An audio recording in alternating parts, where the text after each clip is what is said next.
得不到你的爱情，山洞夜里没有光明，你不给我一颗决心，山黑夜里都找不到。 A partir de este momento, te entregamos una clave para ingresar a China, para descifrar y descubrir la realidad y potencia de un país increíble.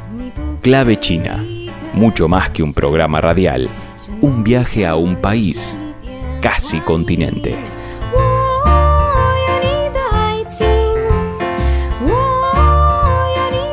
Hola, ¿cómo están?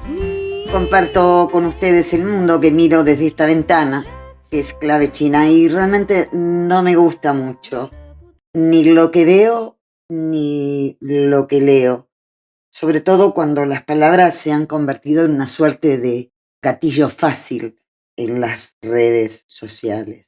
Qué poco se aporta para crear condiciones para la paz, ¿no? El otro día leía una frase respecto a un componente más de esfuerzo por un mundo inseguro e injusto. Y esto decía: la guerra es un escándalo, siempre lo ha sido. Y fíjense quién lo sostenía, el general retirado del Cuerpo de Marines de los Estados Unidos, Smedley Butler, quien afirmaba también que es el único negocio en el que los beneficios se cuentan en dólares y las pérdidas en vidas.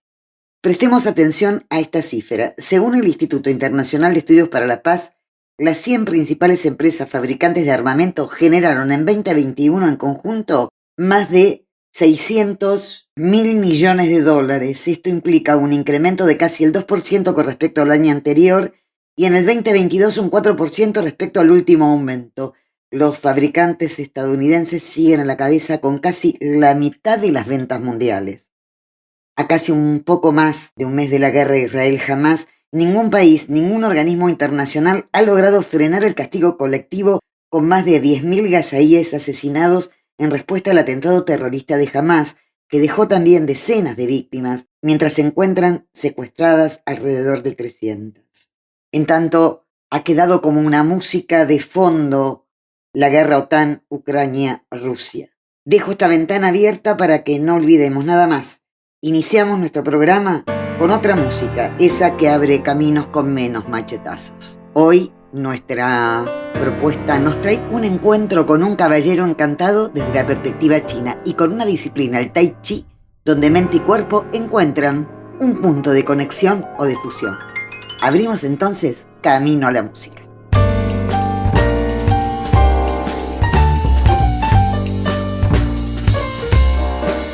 Clave China. 新聞都報道，人格好唯獨小腿比較粗。晚鐘的背後，走光的日後，全部角度掉盡也講究。太低的褲頭，小步的肚兜，不顧一切獵到手。可會是我想太多？其實娛樂過，也不必發火。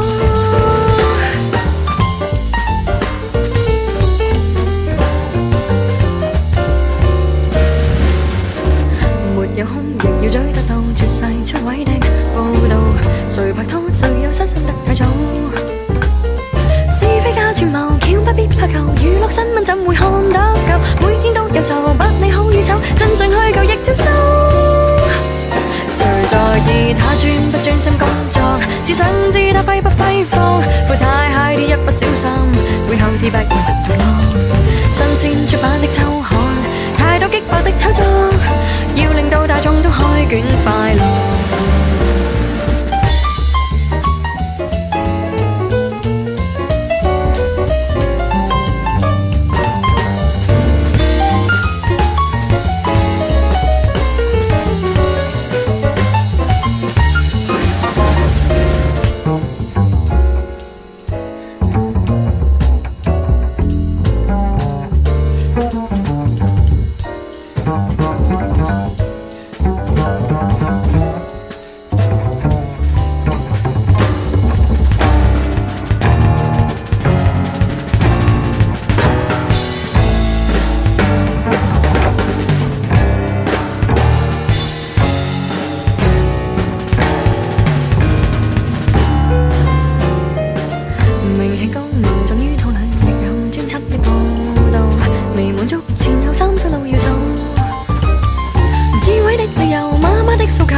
責任一個要追究，種種的理由，掌上的缺口，越妙人越拍手。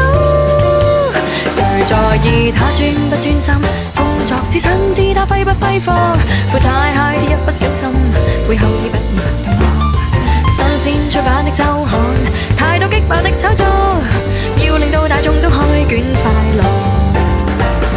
記者、編輯、攝影先生，精密佈局在四周，酒店閣樓齊備超廣闊的鏡頭，拍下各種酒與醜，難過愉快，潮水病態，某個某家裏逗留，20個食腦的高手，揭露各樣角色錯漏，致力要大眾睇通睇透。他專不專心工作？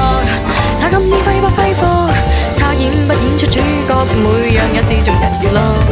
新鮮出版的週刊，太多激爆的炒作，要令各位天天開卷快樂。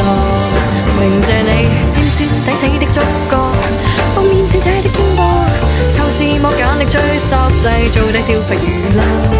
花邊新聞的搞作，絕對不會太正確。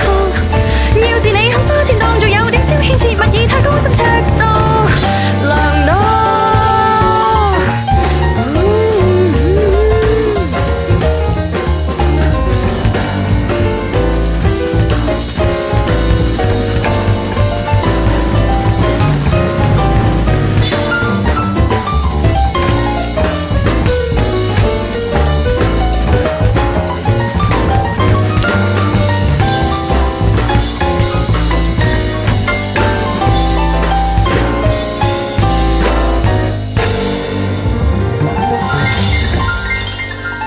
China en clave de noticias, sí, en la voz de nuestro colega Enrique Gon del Grupo de Medios de China, con lo más destacado de la semana en materia informativa del país asiático. Y así lo presentamos, como siempre.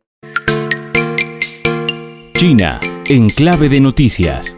Los principales títulos de la semana. Hola amigos de Clave China, soy Enrique Gon. Bienvenidos a China en clave de noticias. El presidente chino Xi Jinping ha pronunciado un discurso por video en la Conferencia Mundial de Internet 2023 que se está celebrando en Wuzhen. Xi resaltó la importancia de atajar las carencias de desarrollo, tratar los dilemas sobre seguridad y fortalecer el aprendizaje mutuo entre civilizaciones ante los desafíos globales. El presidente chino realizó una llamada a la comunidad internacional para la construcción de una comunidad de futuro compartido en el ciberespacio, lo que considera una decisión inevitable en estos tiempos. Una reciente encuesta mundial en línea realizada por CGTN mostró que más del 90% de los encuestados creen que la celebración por parte de China de la Exposición Internacional de Importaciones de China durante 6 años ha lanzado plenamente una fuerte señal de su alto nivel de apertura constante al exterior. Esta sería una importante oportunidad para un mundo turbulento y una economía mundial con una débil recuperación. La sexta CIE atrajo participantes de 154 países, regiones y organizaciones internacionales de todo el mundo, y en ella expusieron 289 de las 500 empresas y líderes industriales más importantes del mundo. Debutaron más de 400 nuevos productos, tecnologías y servicios. Un total de 11 países exponen por primera vez y 34 países exponen de forma presencial por primera vez, y por primera vez el gobierno de Estados Unidos ha montado un pabellón oficial. Los pandas gigantes Meishan Tiantian y su cachorro macho Xiao Qi partieron este miércoles del Zoológico Nacional de Smithsonian en Washington, D.C., concluyendo su estancia en Estados Unidos y emprendiendo su viaje de regreso a China. China contaba hasta junio con más de 364 millones de usuarios de atención médica por Internet, de acuerdo con un informe publicado este miércoles por la Academia de Estudios del Ciberespacio de China en la cumbre de Wuzhen de la Conferencia Mundial de Internet 2023. La 20ª Feria Internacional de Comercio Agrícola de China se inauguró este jueves en Qingdao, ciudad de la provincia oriental china de Shandong, con la participación de más de 30.000 compradores nacionales y extranjeros. 11 áreas de exposición que suman un total de 120.000 metros cuadrados, la feria cuenta con más de 20.000 tipos de productos agrícolas en exhibición, traídos por 3.000 empresas.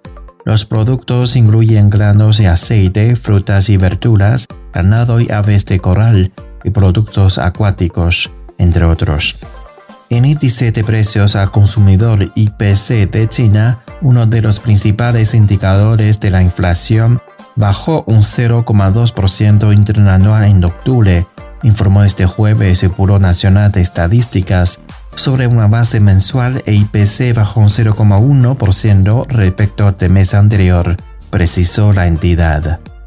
Amigos, así son las noticias más interesantes e importantes de China durante la semana. Soy Enrique Con. Hasta la próxima en China en Clave de Noticias. Clave China. Tuvimos una extensa charla con Julio Corigliano sobre el Tai Chi.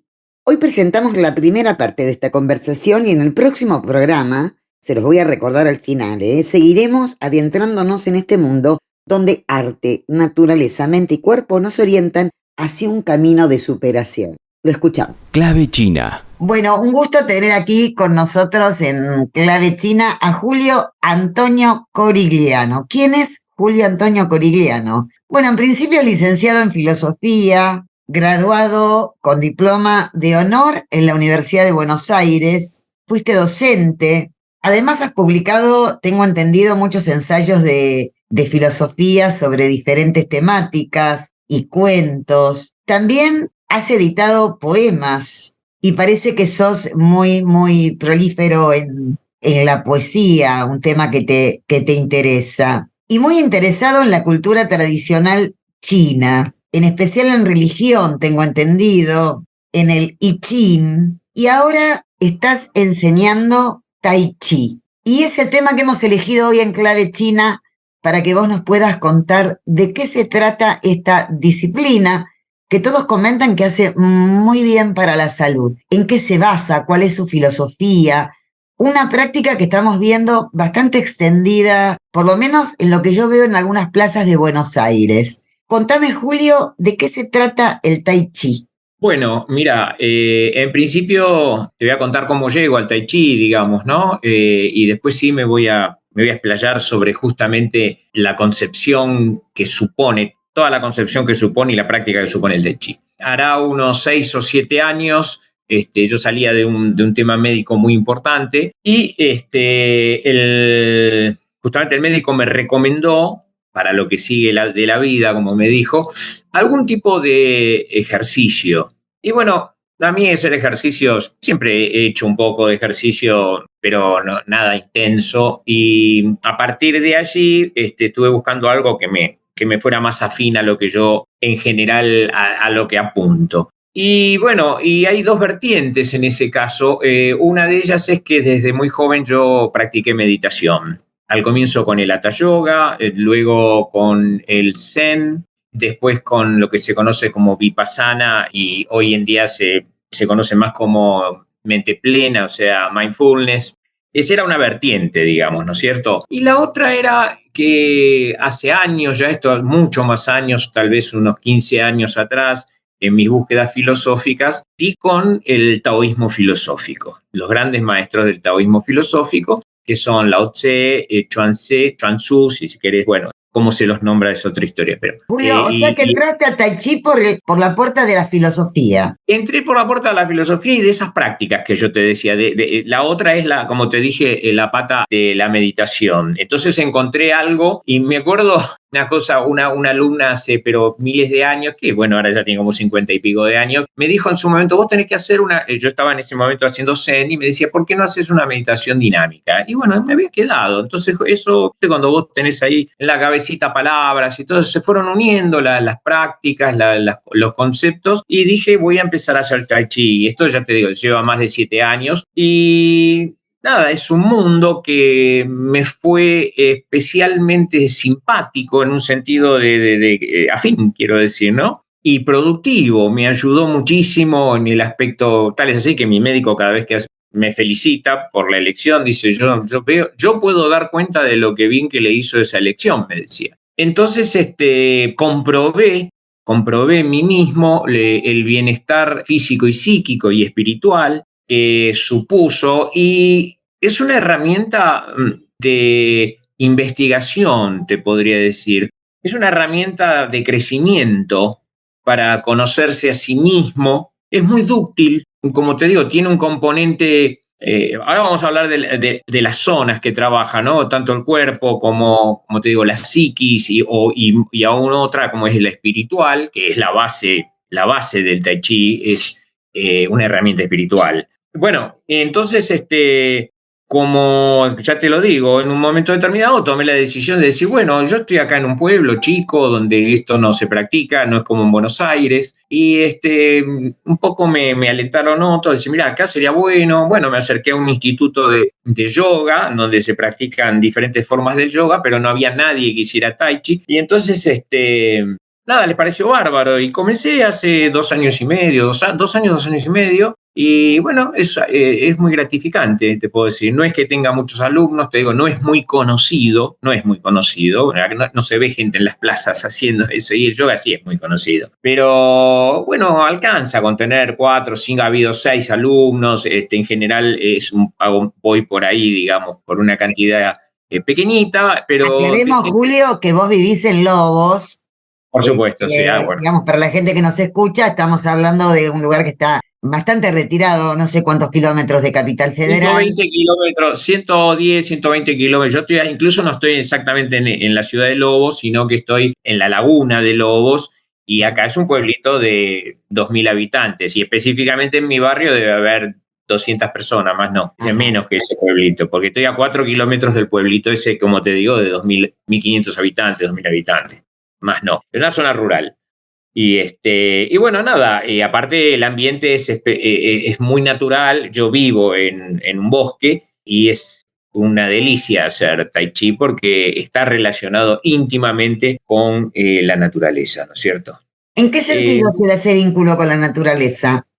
Bueno, vamos por ahí. Si uno busca información sobre el Tai Chi, vas a encontrar munido de información. Abrís Wikipedia y te va a contar que en un aspecto es visto como en sus orígenes e incluso la sorpresa es que todavía sigue siendo vigente esa línea, como un arte marcial. La verdad que no lo siento por ahí, porque a mi juicio, investigando la cultura china y todo eso, lo tengo mucho más vinculado a sus orígenes chamánicos y no tanto bélicos o guerreros. Digo orígenes chamánicos y ahí aparece el tema de la naturaleza, ¿no es cierto? El chamanismo es una de las formas de la primitiva, o digamos originarias, quiero decir con eso, no pobre, porque sigue habiendo chamanismo, pero sí originarias de la manera de tramitar lo religioso, lo espiritual, ¿no es cierto?, del vínculo con el universo, con los dioses, con los espíritus. Y es interesante que el chamán hace viajes y hace danzas, ¿no? La danza son danzas miméticas. La mímesis no hay que entenderla como se la entiende en la modernidad, como una mera imitación en absoluto. La mímesis, incluso la griega no lo es, porque... Perdón, ahí va la filosofía, pero cuando Aristóteles dice que el arte es mímesis, está diciendo algo más que imitación. La verdadera mímesis en los pueblos originarios es la comunión. O sea, si yo represento dinámicamente con mi cuerpo el vuelo de un pájaro, estoy entrando en comunión con la energía del vuelo de un pájaro. Y entrar en comunión quiere decir estoy volando con un pájaro, estoy volando en el corazón de un pájaro, en la energía de un pájaro, en la emotividad del pájaro. Y eso es y ahí entramos al tema de las energías. Bueno, el vuelo chamánico, justo tomé, porque te hablé del vuelo chamánico, el chamán lo que hace, como es un curandero, digámoslo, ¿no es cierto?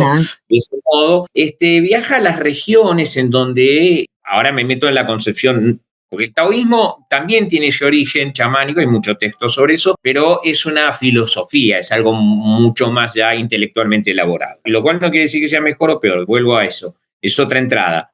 En el chamanismo, el curador hace un viaje verdaderamente, entra en el espíritu de la persona afectada, y lo fortalece o entra en los espíritus que lo están afectando, y ese es el vuelo chamánico, hace un viaje al reino de la energía y los espíritus, porque no es solamente, ahí hay otro tema, la energía es el fondo o el trasfondo de lo que emerge toda forma, toda figura, sea un espíritu, un pájaro o la hierba, todo te trae eso, la energía. Bueno, pero la energía es tan importante, es la energía de la que emergen las cosas como las cosas que emergen de la energía. Entonces el chamán se comunica con la energía y los espíritus que son manifestaciones de esa energía en su vuelo chamánico, que es una penetración en la energía. Y eso está en el Tai Chi. El Tai Chi es como te dije, una investigación, viste que abrí con esa palabra, parece rara para hablar del Tai Chi, pero es entrar en el universo, vamos a llamarlo así, de lo invisible,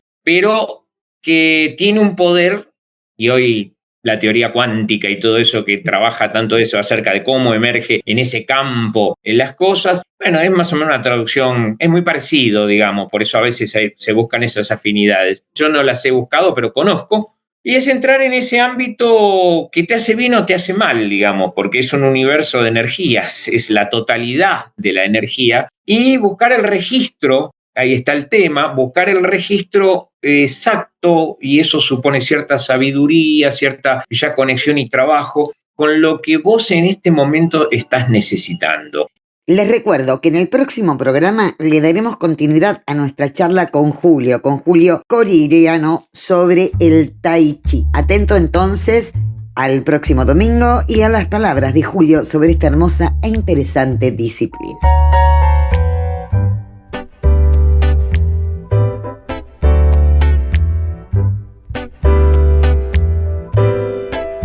Clave China. 好花不常开，好景不常在，愁对解笑眉，泪洒相思带。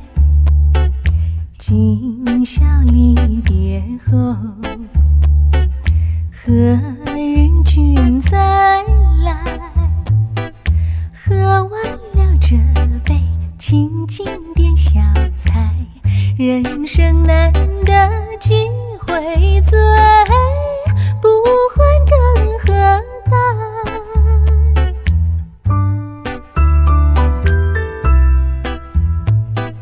今宵离别后，何日君再来？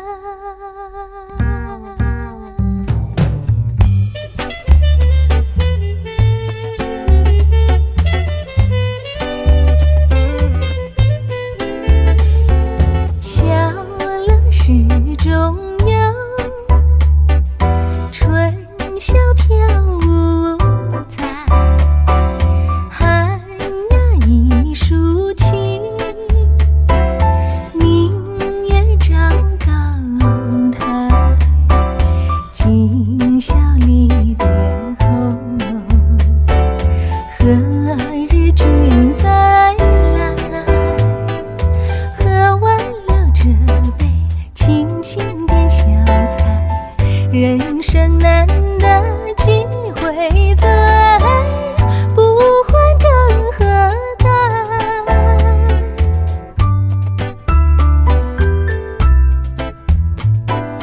今宵离别后，何日君再来？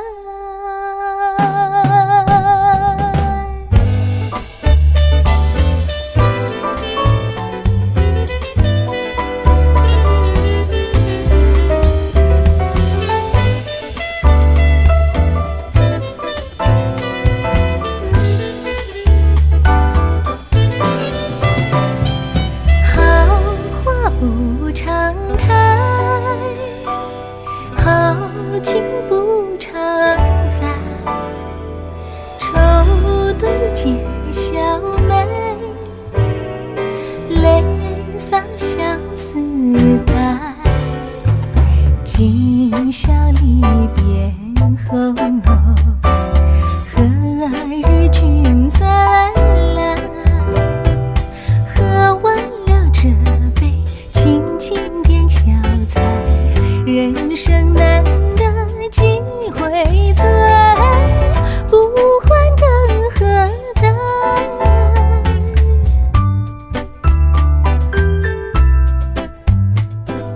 今宵离别后，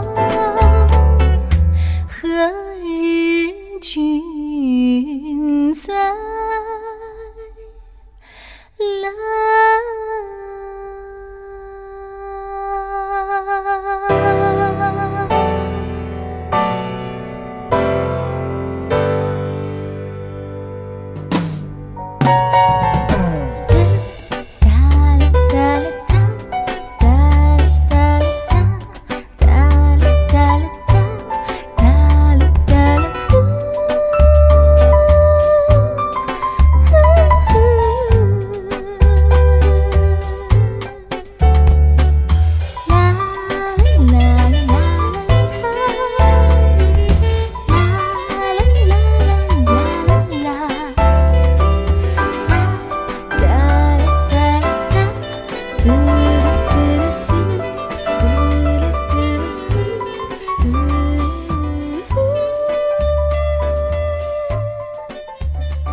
Y ahora, antes de continuar con nuestro programa, vamos a la pauta comercial.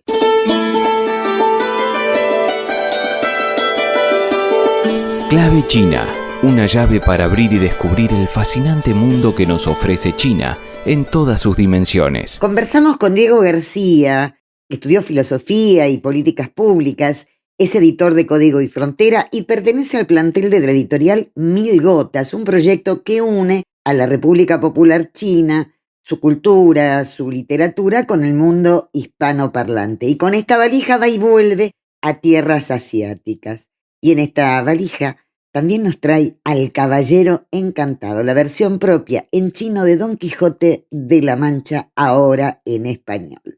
Escuchemos con atención la charla con Diego. Clave China. Bueno, un gusto tenerte aquí en Clave China otra vez, Diego, pero hablando de otro tema, estás participando de un proyecto que es Mil Gotas, que quiero que lo compartas con la audiencia de Clave China, que me parece muy importante como puente cultural desde la literatura entre China y el mundo hispanoparlante, y también esta novedad de traernos a Don Quijote de la Mancha en versión china. Así que primero te quiero escuchar de qué se trata este proyecto tan abarcativo y que ha ido creciendo, ¿no? Iniciado en su momento por Guillermo Bravo, cordobés, argentino, y que ahora se ha expandido por 3 ciudades de China, tengo entendido, y del que vos participás aquí desde Argentina. Bueno, contame, Diego. Bueno, Lidia, primero, muchas gracias por darme la oportunidad de contar, por interesarte en lo que hacemos. Siempre es un gusto hablar con vos y, bueno, gracias por el trabajo que haces difundiendo novedades sobre América Latina y China.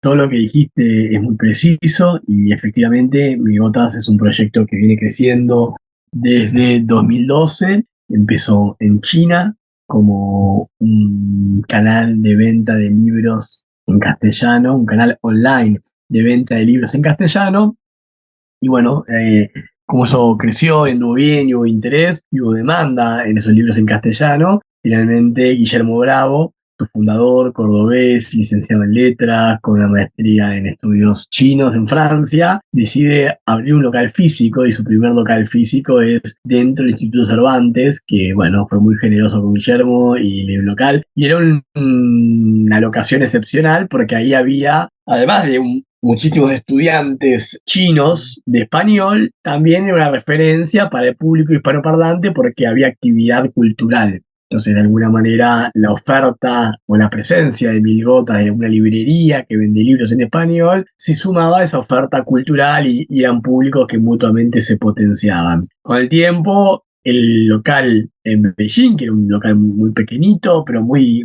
cálido y muy lleno de energía muy positiva, fue un punto de referencia para gente interesada en los libros de toda América Latina y también de España, ¿no? Para hispanoparlantes de todas partes del mundo se encontraban en Mil Gotas a lecturas de poesía, presentaciones de libros, charlas de escritores que venían de diferentes países hispanoparlantes. Entonces, cuando uno pasa una temporada en Beijing y le interesan estos temas, es muy posible que visite más de una vez la librería de Mil Gotas, porque ahí pasan cosas y uno conoce gente, y así que de a poco Mil Gotas se fue transformando en un lugar de referencia en la comunidad hispanoparlante en Beijing.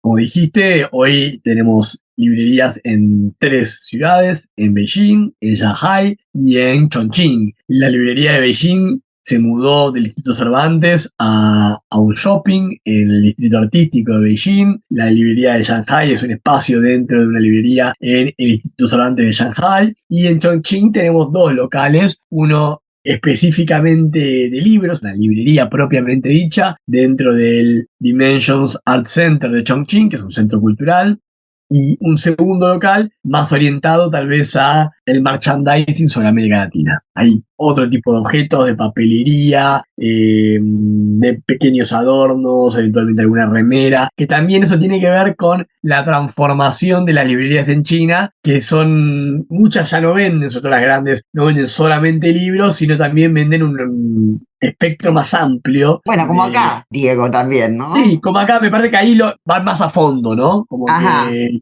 hay muchas librerías que son 50 y 50, te diría. 50 y 50 merchandising y objetos que le pueden interesar a alguien que lee libros y los libros propiamente dichos. Además del café y de todo, que eso sí acá está muy desarrollado.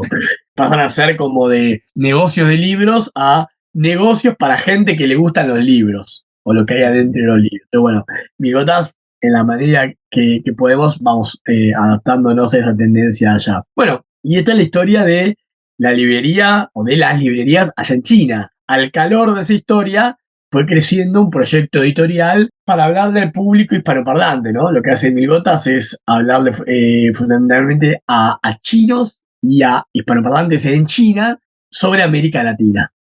Y la idea acá es, con la editorial, hablarle al público hispanoparlante en América Latina, en España y en otros lugares del mundo, sobre China, ¿no? Como de alguna manera hacer el camino inverso. Te hago una consulta, Diego. Se ha dicho mucho, inclusive lo hemos tratado en este programa con especialistas, el consumo de la literatura latinoamericana y puntualmente de algunos autores, inclusive contemporáneos, ¿no? Del consumo de la literatura latinoamericana en China. ¿Ocurre lo mismo en Latinoamérica respecto al consumo de la literatura china? No, para nada. Bien decís que la literatura latinoamericana tiene un lugar en China. Obviamente, digamos, entre la gente que lee literatura, ¿no? No es que es un fenómeno de masas, ¿no? Como en cualquier lugar del mundo, la literatura tiene su público, pero entre su público hay un espacio para la literatura latinoamericana a tal punto que Guillermo Bravo siempre cuenta que 100 años de soledad es el libro extranjero más vendido de China hace años. No el libro latinoamericano, sino el libro, la traducción de Ajá. En Soledad es la traducción extranjera más vendida en China hace muchos años. Ese lugar no lo tiene la literatura china en América Latina. De hecho, nosotros somos la única editorial en español específicamente dedicada a la literatura china, aunque esté tratando de abrir un camino en eso. Eso da cuenta también de que es todo un área por construcción, trabajo. Sí, pues una construcción, es un trabajo, es un área que está por explorar. Yo creo que, o mejor dicho, los autores chinos con los que dialogamos, con los que trabajamos, con los que le hacemos entrevistas en la librería de allá de China, conocen la literatura latinoamericana. Pueden decir 3, 4 nombres, por supuesto que conocen a Borges, conocen el boom latinoamericano, tienen alguna referencia de hacia dónde se fue encaminando la literatura contemporánea después del boom latinoamericano, por supuesto, hay algunos que pueden tener mayor referencia de México, u otro de Colombia, u otro de Brasil, u otro de Argentina, pero hay un conocimiento. Y no nos pasa lo contrario, ¿no? La mayoría de los autores destacados, sobre todo los argentinos, que son los que más tratamos, no tienen un registro de la literatura china. No pueden citar, no pueden nombrar a 5 o a 10 autores. Entonces, ahí hay todo un mundo enorme, inmenso por explorar. Inmenso, tal vez tan grande como toda la historia de la literatura europea, ¿no? Digamos, pensemos que la historia de la escritura china es milenaria, que hay una tradición literaria antiquísima, tan antigua como la tradición grecolatina, y todo lo que surge en Europa a partir de eso, y después en América Latina. Entonces, bueno, hay un verdadero universo paralelo de tradición literaria por descubrir para los latinoamericanos, incluso para los latinoamericanos que les interesa la literatura.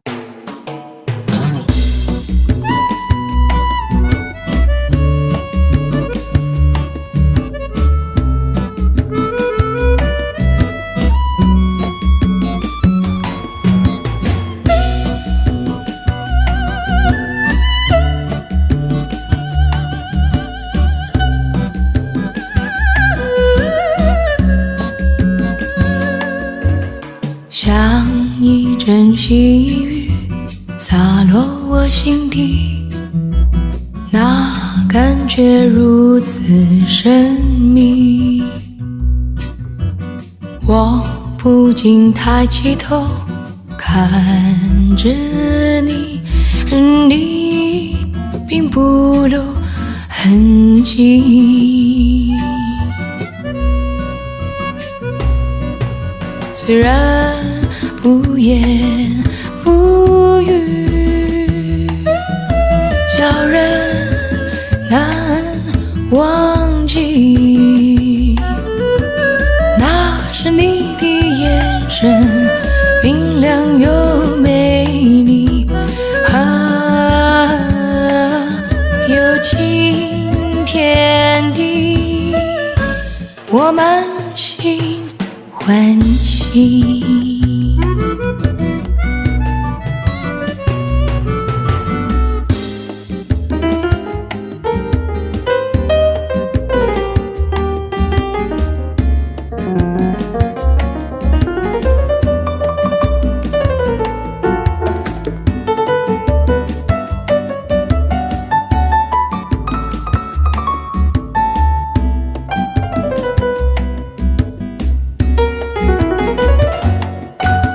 像一阵细雨洒落我心底，那感觉如此神秘。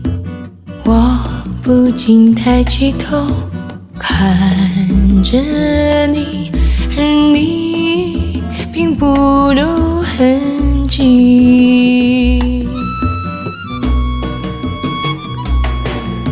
虽然不言不语，叫人难忘记。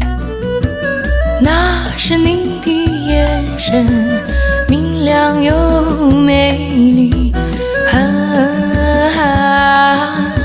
有晴天地，我满心欢喜。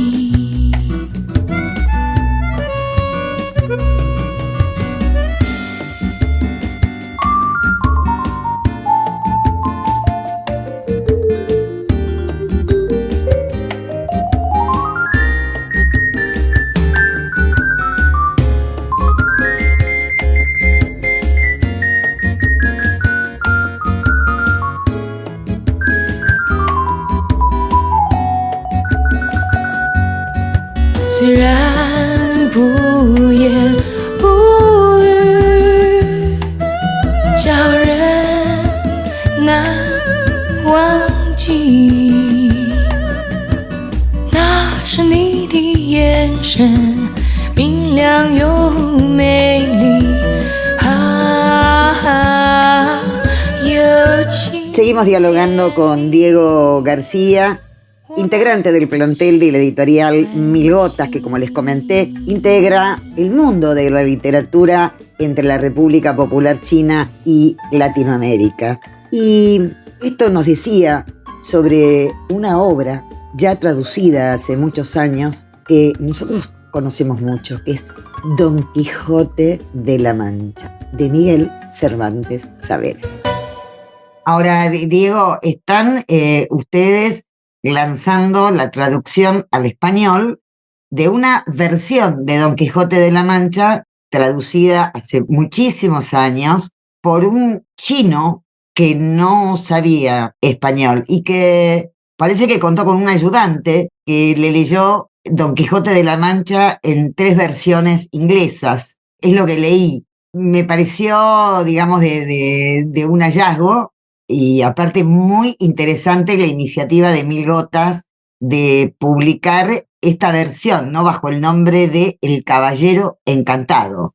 Sí, exactamente. Es una historia que tiene muchísimos niveles, o que resuena en muchísimos niveles, ¿no? En primer lugar, es un punto clave de la modernidad china. Es un texto escrito por un erudito formado en la tradición clásica en el año 1922, 11 años después de la caída de las instituciones imperiales, de las que él vivía económicamente, era un funcionario imperial. Entonces, parte de esta publicación también tiene que ver con la necesidad de este señor Lin Yu de encontrar un sustento económico, porque el mundo en el que él se había educado y en el que se había desarrollado profesionalmente y el que se sostenía económicamente había desaparecido 11 años antes. Ese Se mundo estaba a clásico. mitad de camino, ¿no? Este era el contexto político, a mitad de camino entre el escenario imperial y todos sus valores y lo que luego fue la constitución de la República. Exactamente, estaban en todo ese momento, digamos, de mucha convulsión de ideas, y hay algo muy interesante en la figura de Lin Yu, que es, él no era parte de una vanguardia, él no era un reformista, no era un republicano, era un hombre, como le digo, formado en la tradición imperial, y que esos eran sus valores, y su visión del mundo, y su educación, y sus habilidades intelectuales, y sin embargo, por esta necesidad económica de hacer su sustento, termina siendo el gran introductor de todas las obras clásicas europeas por las que había interés justamente porque China se estaba modernizando, ¿no? Entonces, ahí él tiene un lugar híbrido. Por un lado, persona del anciano régimen chino, por decirlo de alguna manera. Por otro lado, vector de novedad. ¿No? Entonces, eso, y Don Quijote, o mejor dicho, Historia del Caballero Encantado, que es el nombre que él le pone, su versión del Quijote, es un punto entre esas dos temporalidades. La que se estaba agotando de la China imperial y la que estaba naciendo una China moderna, postimperial, que estaba buscando un camino republicano, que bueno, finalmente, 40 años después, termina en la fundación de la República Popular. Entonces, Historia del Caballero Encantado es un punto de encuentro entre esas dos temporalidades y también es un punto de encuentro único, me parece a mí, entre el mundo hispanoparlante y el mundo chino.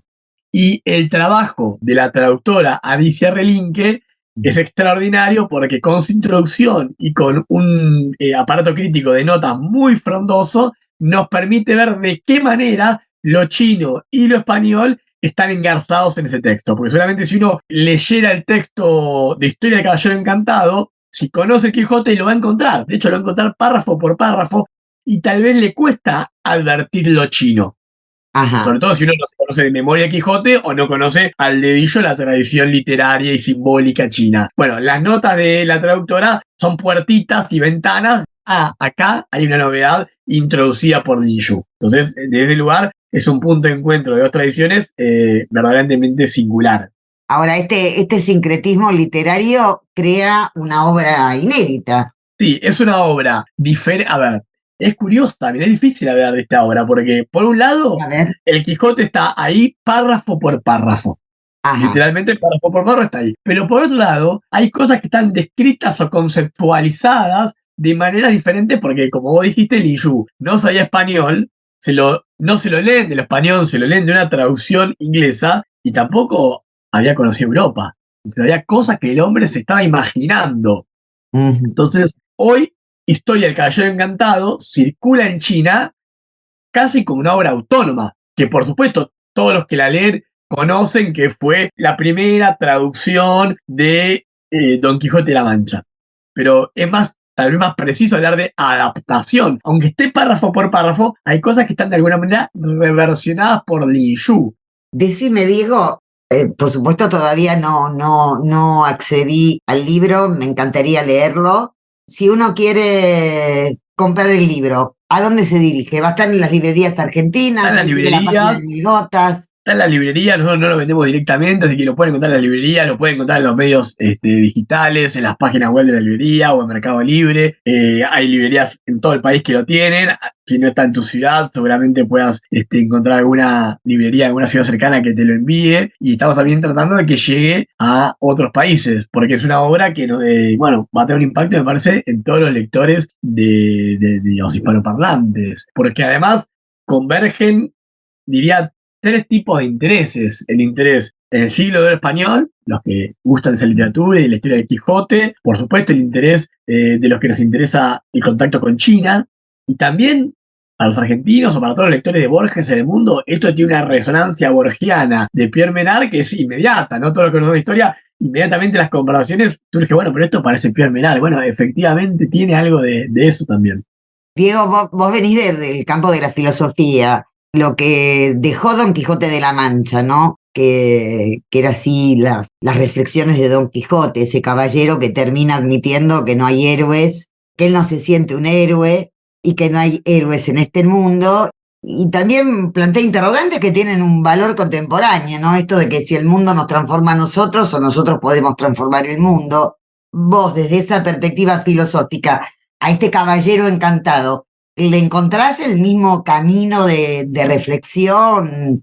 ¿Nos lleva, digamos, a ese mundo, a ese pensamiento, o no necesariamente? Está esa reflexión. Hay otras cosas también que están y algunas cosas que no están. ¿Qué cosas están? Hay resonancia de lo chino, que son las que digo que se advierten muy bien en las notas. Ajá. Por ejemplo, en cómo se vincula Don Quijote con lo religioso, o la relación entre Quijote y Sancho. Son pequeñas inflexiones en el lenguaje, en la textura del texto, que están ahí. Y bueno, una lectora tan formada y tan atenta como Relinque lo nota y nos lo hace ver a todos. Entonces, además de esa reflexión, hay algunas otras que son ecos, por decirlo de alguna manera, de preocupaciones o de temas chinos, sobre la relación maestro-discípulo, sobre el vínculo con los religiosos, sobre la relación con lo filial y lo paterno, ¿no? Temas confucianos, por decirlo de alguna manera, tenues, sutiles, pero bueno, le dan otra tonalidad a este texto. Y por otra parte, hay algunas cosas que no están, algunos juegos, por ejemplo, metalingüísticos. La figura de Benengeli, algunos tal vez recuerden que el Quijote cuenta que esta historia se la contó el narrador cuenta que esta historia se la contó un árabe Benengeli, pero que bueno, que no sabe si creerle porque los árabes cómo son. Bueno, toda esa parte Lin Yu la sacó. Ajá. ¿No? Pues ese juego de dónde está el narrador, si está dentro, si está afuera, que fue una novedad, ¿no? Una novedad en términos de recurso narrativo del Quijote. Y después hay otras señas, por ejemplo, de Lin Yu. A Lin Yu parece que no le parecía bien que un caballero tan importante como el Quijote tuviese un caballo como Rocinante, flacucho, débil, lento. Entonces él le escribe otro caballo. Se llama Rocinante, pero fuerte, rápido, valiente. Hay como cierto efecto ridículo, paródico, obviamente quintesencial de Quijote, que Lin Yu no incorporó. A veces el modelo de Lin Yu, cuando le contaban el Quijote, él estaba pensando en las historias de caballería chinas. Y entonces él por ahí dejó en el camino todo el nivel paródico. Bueno, la verdad que lo que nos contás, y por lo menos, y yo creo que también para la audiencia nos va a dar muchas ganas de leer esta obra recreada en versión china, y más con los agregados de Alicia que, bueno, que recrean y que nos orientan a leer en la clave perfecta este Caballero Encantado. Te agradezco, Diego, que hayas compartido con nosotros esto. Al momento de que emitamos esta charla, ya habrán presentado Mil Gotas, el libro, así que vamos a dar cuenta de eso en el mismo programa. Te mando un abrazo grande. Gracias, Lidia, siempre por tenernos presentes y por el trabajo que haces. No, al contrario, gracias a vos. Saludos.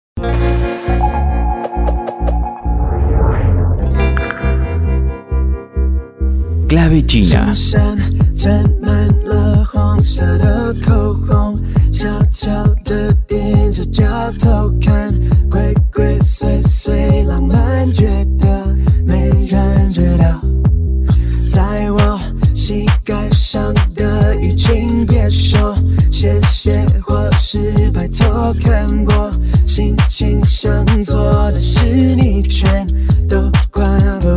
你说你很难感，喜欢上提长难，觉得总不够看，胸挺得很自然。我会背叛，妈妈心里不安，跟你女友闹翻，爸爸面前难看，我是个坏蛋。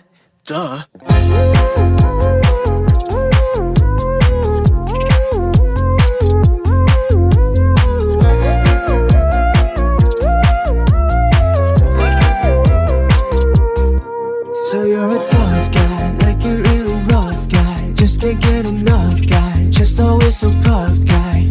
I'm that bad type, make your mama sad type, make your girlfriend mad type, might seduce your dad type. 我是个坏蛋。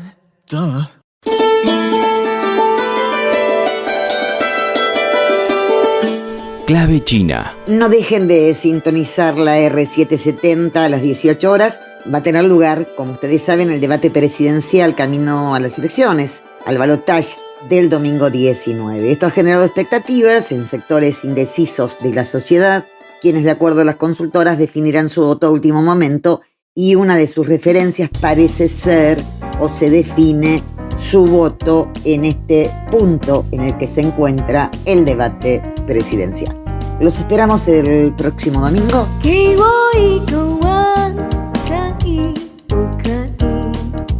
吻在我的脸上，留个爱表情。给我一个吻，可以不可以？吻在我的心上，让我想念你。昨晚瞪着你的眼睛，你不答应，我也要是你心中，绝不灰心。昨晚闭着你的嘴唇，你没回应，我也要是你恳求，绝不伤心。给我一个吻，可以不可以？飞吻也没关系，我一样心甘情。给我一个吻，可以不可以？飞吻表示甜蜜，我一样感情你。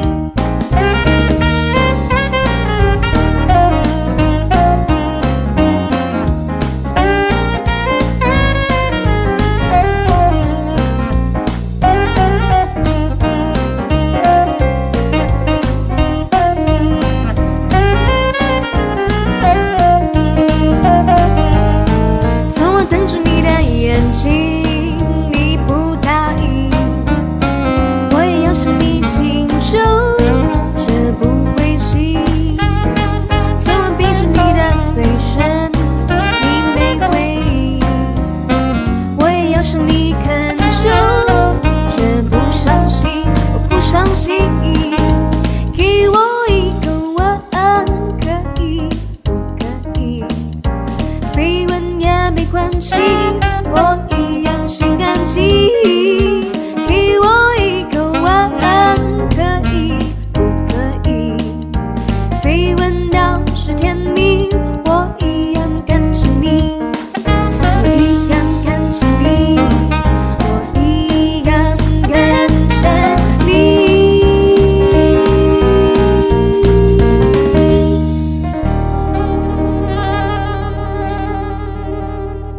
Clave China.